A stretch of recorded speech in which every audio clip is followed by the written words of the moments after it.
हा जल्लोषात पार पडला।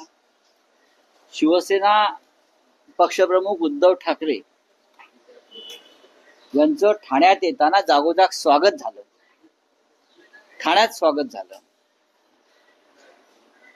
व्यासपीठावरती आपण पाहिलं असेल किंवा सभागृहात पाहिलं असेल, भरगच्च सभागृह होतं आणि माननीय उद्धवजींनी ठाणेकरांना मार्गदर्शन केलं। भगवा सप्ताह ज्या पद्धतीनं साजरा व्हायला हवा महाराष्ट्रात उद्धवजींच्या संकल्पनेनुसार, त्यानुसार तो ठाण्यात साजरा झाला। बोला पुढे। नाही पण काय झालं काय मला सांगा ना तुम्ही जे म्हणताय ना, बघा ते कार्यकर्ते तुम्ही जे काय म्हणता असा एक प्रकार झाल्याचं कळलं।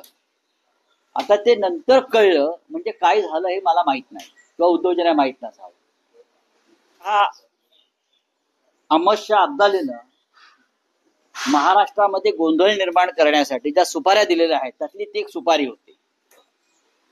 मी कालही स्पष्ट केलेलं आहे, बीडमध्ये मनसे प्रमुखांच्या बाबतीत जो प्रकार झाला असं वृत्तपत्रात आम्ही वाचलं की त्यांच्या गाडीवर कोणीतरी काहीतरी फेकलं, सुपारा फेकला, अन्न काय फेकलं।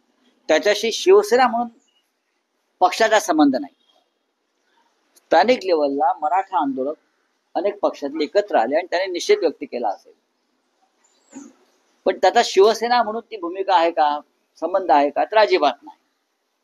पण काल जर ती काय कोण म्हणते ऍक्शन रिॲक्शन कोणी करण्याचा प्रयत्न झाला असेल तर माझा त्यांना हात जोडून विनंती आहे पक्षातर्फे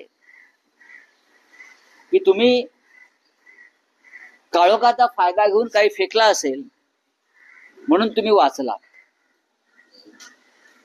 जर तुम्ही मर्दांच्या अवलाद असता तर समोर येऊन केला असतं।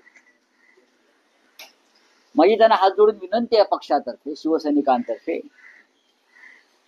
की पुन्हा अशी कृत्य काळोखात अंधारात लपून छपून लांबून फेकाफेकीचे प्रयत्न करू नका। तुमच्या घरामध्ये तुमचे आई वडील वाट पाहतात, तुमची मुलं बाळ वाट पाहतात, तुमची पत्नी वाट पाहते। तेव्हा या स्तरावर जर तुम्ही येणार असाल, पुणे येत असेल, अहमद शाह अब्दाली सुपाऱ्या दोन मजा बघतोय दिल्लीमध्ये। अहमद शाह अब्दाली महाराष्ट्रामध्ये अशा प्रकारचा गोंधळ आपापसात। काल कार्यक्रम भगवा सप्ताहाचा उत्तम झाला। उद्धवजींनी जोरदार आपलं वक्तव्य केलं, भाषण केलं, आम्ही सगळे बोललो। ठाण्यातलं वातावरण बदलत आहे, विधानसभेच्या दृष्टीने आमची पावलं पडतायत। त्याच्यामध्ये अशा प्रकारचे दुष्ट लावण्यासाठी असे प्रकार अहमद शाह अब्दालीची सुपारी घेतलेले लोक करणं हे आम्ही गृहीत धरतो। मी कोणत्या पक्षाचं नाव का घेत नाही, कारण हे जे सगळं चाललंय हे फक्त